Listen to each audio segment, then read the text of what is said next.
Bonjour à tous, bonjour à toutes, bienvenue pour cette nouvelle émission Chemin de Traverse, ici à Lorient, avec le Père de Rouec. Père de Rouec, bonjour. Bonjour. C'est une joie de vous retrouver ici sur RCF et comme vous savez, la joie se partage sur cette radio. Je rappelle que vous êtes prêtre du diocèse de Vannes, vous avez fondé d'ailleurs l'oratoire Saint-Philippe-Néri avec trois autres de vos collègues. En tout cas, vous êtes à l'oratoire Saint-Philippe-Néri de Lorient, en cours de formation à Lorient. Vous êtes docteur en théologie à l'Institut pontifical Jean-Paul II. Vous avez enseigné, vous enseignez toujours d'ailleurs, la théologie morale et vous êtes professeur à l'Institut de théologie du corps. Et vous venez de sortir, le 15 septembre 2021, Luigi et Maria Beltrame Quattrocchi, itinéraire spirituel d'un couple aux éditions Artege.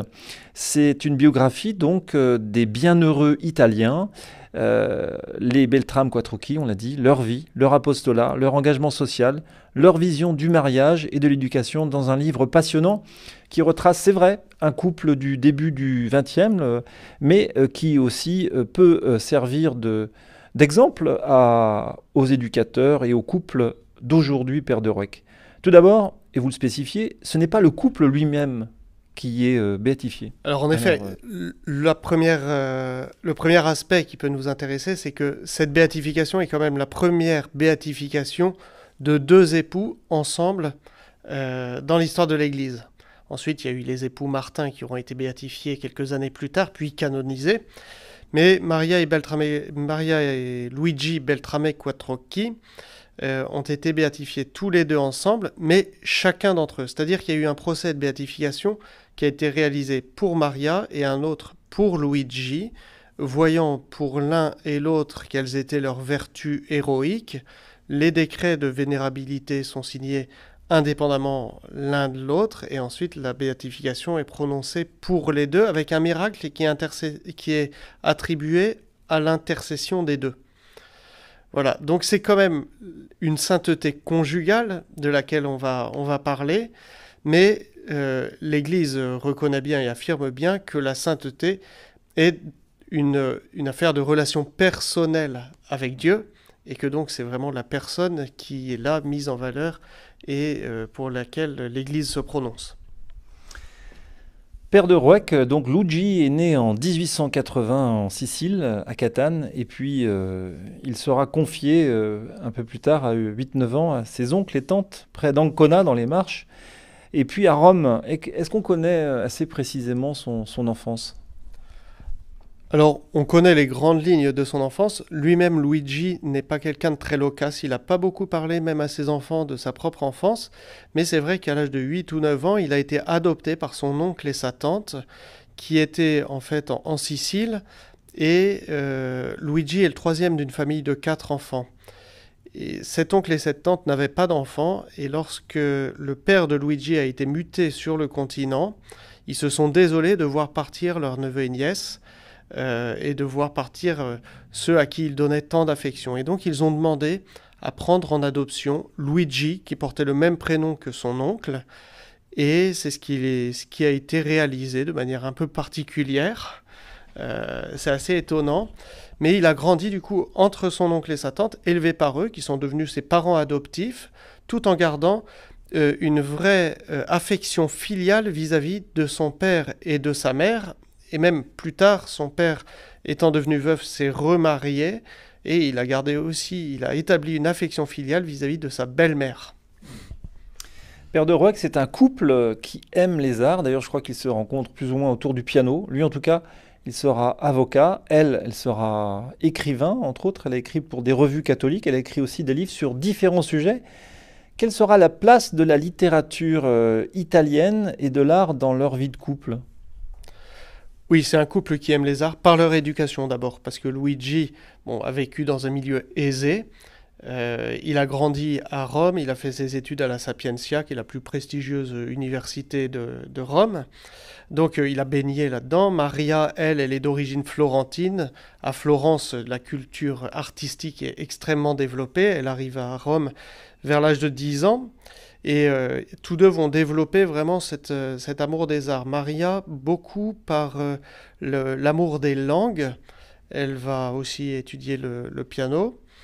Et ce sont des gens qui sont très ouverts par nature et du coup assez curieux aussi de tout ce que peut leur rapporter le contexte dans lequel ils vivent. Notamment dans les premières années de leur mariage, ils sont assez prompts à aller au théâtre, à aller écouter un concert, à aller se laisser édifier par tout ce qu'il peut y avoir de beau dans la culture ambiante, même si au bout d'un moment, un de leurs enfants leur dit qu'il aimerait bien les voir un petit peu plus à la maison, et là ils mettent un peu le haut là vis-à-vis de leur sortie. Après des fiançailles, en tout cas, c'est le mariage, bien sûr, avec l'installation du jeune couple chez les parents et les grands-parents, parce qu'à l'époque, les familles italiennes, c'est comme ça. C'est une famille où ça vit beaucoup, et les enfants courent partout, enfin on imagine comme ça dans notre imaginaire, peut-être un peu plus, un peu moins, enfin un peu plus même qu'en France. En tout cas, pour eux, la messe quotidienne, est-ce que c'est le ciment de leur couple, Père de Rouec? Oui. Alors, c'est vrai que pour reprendre le fait d'avoir vécu chez les parents et grands-parents, en fait, Maria étant fille unique, elle est tout à fait coucounée par sa mère, et en particulier sa mère, et sa grand-mère, parce qu'il y a aussi la grand-mère maternelle qui habite là. Au bout de quelques années, quand même, ils vont prendre leur indépendance, et je crois que ce sera bénéfique pour le couple, parce que c'est pas l'idéal, forcément, de vivre avec toutes les générations dans le même appartement. Mais effectivement, dans ce contexte-là, au bout d'une dizaine d'années de mariage, ils vont prendre l'habitude d'aller ensemble à la messe le matin, et même de le faire selon un petit rituel qui fait qu'ils font passer la messe en premier, qu'ils ne se disent bonjour qu'en sortant de la messe. Donc il y a vraiment quelque chose de très important, et cette messe quotidienne, effectivement, on pourra dire que c'est le ciment de leur couple, mais pas un ciment artificiel, si vous voulez, pas plaqué dessus. C'est quelque chose qui naît d'une amitié profonde entre les deux époux, qui devient de plus en plus une amitié spirituelle, et qui va porter aussi à continuer à développer la vie spirituelle pour l'un comme pour l'autre, et tous les deux ensemble. D'ailleurs, je crois qu'on retrouve cette petite histoire dans un autre livre, Couple de foi, Couple de feu, paru l'année dernière aux éditions L'Emmanuel. Revenons à votre livre, Père de Rouec. Votre livre, c'est Luigi et Maria Beltram Quattrocchi, itinéraire spirituel d'un couple, paru le 15 septembre 2021 aux éditions Artege, et qu'on trouve dans toutes les bonnes librairies sur Internet, etc. aussi. En tout cas, Maria Beltram Quattrocchi n'aura de cesse de souligner dans ses écrits l'importance, dès le plus jeune âge, de l'éducation catholique des enfants. D'ailleurs, sur tous les sujets, dont l'un est tout de même assez épineux, particulièrement à l'époque, mais aussi pour des raisons différentes aujourd'hui, c'est la vie affective des enfants. Oui, car en effet, c'est surtout, enfin pas toujours, mais en majorité quand même, l'école et particulièrement le collège qui s'en occupe via les cours en troisième d'éducation morale et civique. Que pourrait nous dire Maria pour les parents d'aujourd'hui, Père de Rouec?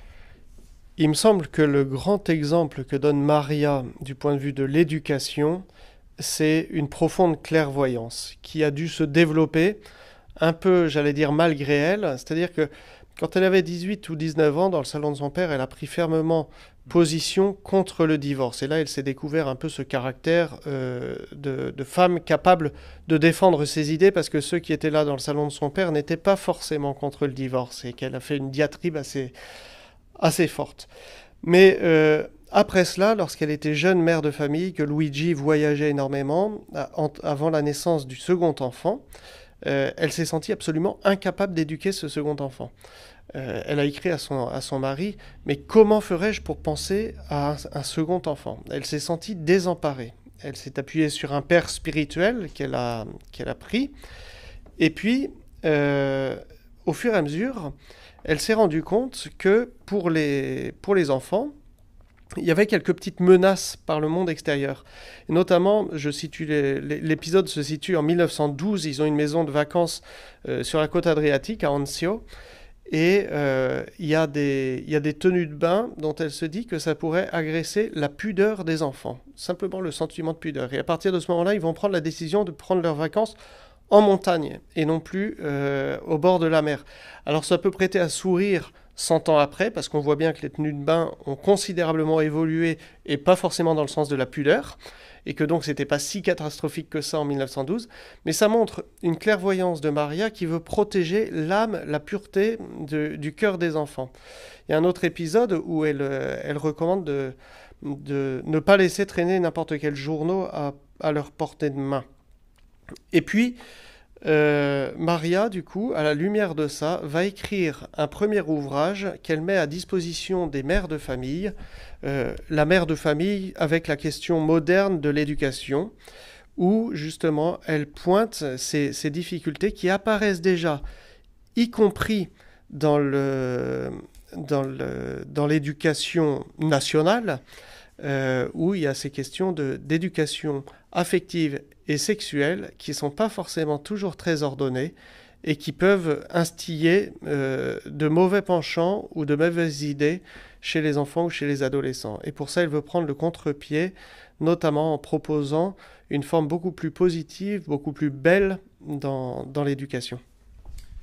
Oui, mais si vous l'écrivez, enfin c'est Maria Beltrame qui l'écrit, et puis vous l'écrivez aussi sous sa caution, si j'ose dire. Mais si vous le dites en chair, dans une homélie, on va dire que vous êtes rigide, non, Père de Rouec? S'il faut faire attention à la plage, et s'il faut faire attention aux revues, parce qu'il y a tellement de revues pour les jeunes qui sont parfois tendancieuses. Je pense à Pif Gadget ou Spirou Magazine, c'est pas toujours ça n'élève pas forcément toujours vers le haut. Effectivement, alors on peut ne pas dire les choses exactement de cette manière-là 100 ans après, mais je crois que l'exemplarité de Maria, c'est pas tellement ce qu'elle a dit et comment elle a réagi, mais cette clairvoyance qui permet de bien réagir et surtout d'essayer d'éduquer ce qu'on appelle les transcendantaux, le vrai, le beau, le bien, pour permettre de ne pas se laisser prendre par justement ce qui peut être mauvais. Mais aussi avec une certaine vigilance des parents à laquelle elle appelle et une vraie présence des parents. Ça, c'est un point qu'elle déploie aussi beaucoup. C'est qu'elle dit à un moment que la mère de famille ne confie pas son enfant à une quelconque mercenaire.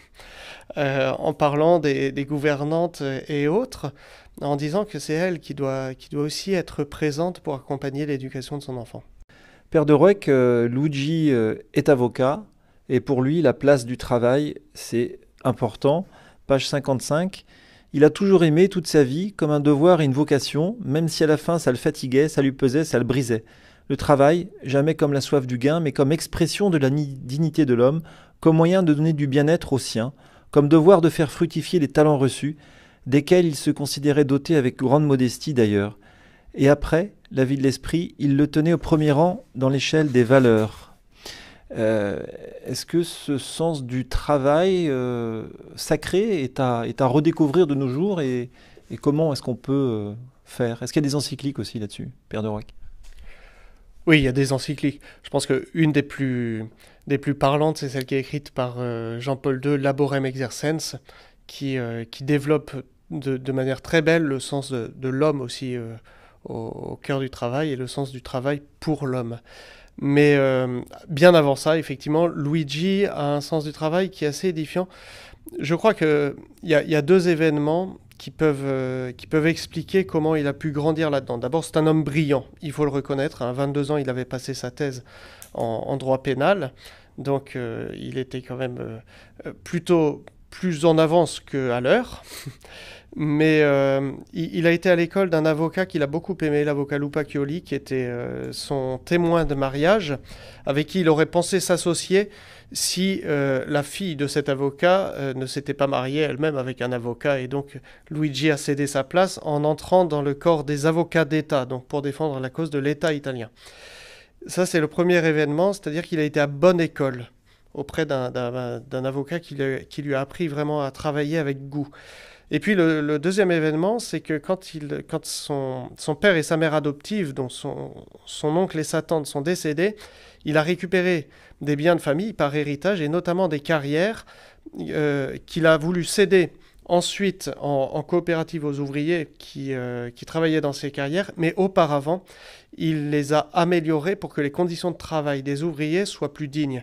Une cantine, des points d'eau courantes, etc. Donc des choses, on est au début du XXe siècle, hein, c'est encore assez archaïque en général. Et il a effectivement aimé son travail, dans lequel il se donnait, dit-on, avec beaucoup de droiture. Et d'ailleurs, il y a pas mal d'éloges qui sont donnés, y compris dans les documents civils, hein, pas uniquement dans le procès de béatification. avec une grande droiture qui le caractérisait, un grand sens de l'honnêteté, et parfois son travail qui aurait pu le mener un petit peu plus haut dans les échelons, eh bien, à 3 reprises notamment, pour ne pas se compromettre avec des idées qu'il ne partageait pas totalement, il a fait le sacrifice de cet avancement de carrière, parce qu'il voulait rester d'abord lui-même au service de ceux qu'il servait, et non pas appâté par le carriérisme ou la soif du gain. Père de Rouec, soyez apôtre, c'est le titre de l'un de vos chapitres, mais c'est aussi une devise chez les Beltrame Quattrocchi. C'est leur maxime, en fait, en gros. Le scoutisme est une école pour pratiquer cette assertion. Est-ce que le fait que l'inventeur du scoutisme, Baden-Powell, le général Baden-Powell, qui a créé le mouvement, donc, fut anglican et franc-maçon, pose un problème pour la famille Beltrame? Ça pouvait poser un problème, notamment dans le contexte ecclésial italien. On est au début du développement de l'Action catholique, qui est un très beau mouvement qui a permis à la jeunesse de se donner à fond. Et la pédagogie du scoutisme qui commence à apparaître n'est pas forcément bien vue, puisqu'effectivement fondée aussi par un anglican, officier anglais, donc franc-maçon. C'est plus ça, c'était pas forcément un grand parti pris dans la franc-maçonnerie. Et puis d'une éducation du jeune par le jeune, de laquelle on se méfie, parce que les tendances au naturalisme et ces choses-là sont pas forcément les meilleures. Et Maria, qui est alertée par un jésuite dans l'école de qui sont ses enfants, fait venir Scouting for Boys d'Angleterre, le traduit et voit comment ça peut être compatible avec l'éducation catholique. Et ça lui permet de déployer une phrase qu'elle a reçue quelques mois auparavant, on est en 1916, de la rencontre avec un prêtre, le père Matteo Crowley, qui lui dit à la fin d'une conférence, avant même qu'elle-même n'ouvre la bouche pour poser la question qu'elle voulait lui poser, « Madame, soyez apôtre ». Et en fait, c'est par souci d'éducation de ses propres garçons, Cesare et Filippo, que vraiment ils vont développer cette œuvre du scoutisme et la mettre au service de l'Église catholique italienne et qui en bénéficie encore aujourd'hui. Ils cherchaient d'abord le bien de leurs propres enfants et ça a été un point d'appui pour développer un apostolat à l'extérieur. Père de Rouec, page 71 de votre livre, à propos de l'éducation pour leurs enfants. Si nécessaire, les reproches et les punitions ne faisaient pas défaut. En des cas exceptionnels, nous avons eu droit aussi, c'est les enfants qui parlent, à des fessées salutaires et bien méritées. Mais après l'orage fugace, revenait tout de suite briller le soleil dans un climat très sympathique et divertissant de sérénité, égayé par la conscience de notre amitié commune avec Dieu. Un peu plus tard, les enfants racontent qu'ils ont reçu quelques taloches. Est-ce qu'aujourd'hui, le couple serait mis devant les tribunaux ? Je ne pense pas que le couple serait mis devant les tribunaux, à moins qu'il y ait des personnes malveillantes. Dans un article sur la vocation, Maria, qu'on trouve à la fin de l'ouvrage, Maria parle de la manière avec laquelle ils ont accompagné leurs enfants. Et comme ils ont permis assez tôt la vocation religieuse de leurs enfants, il y en a qui les menacent. Et elle écrit, c'est un délit d'avoir enfermé 2 jeunes garçons. Si les autorités venaient à le savoir, si on dénonçait ce fait, les parents pourraient passer un sale quart d'heure. Donc déjà à l'époque, il y avait ce genre de menaces qui existaient.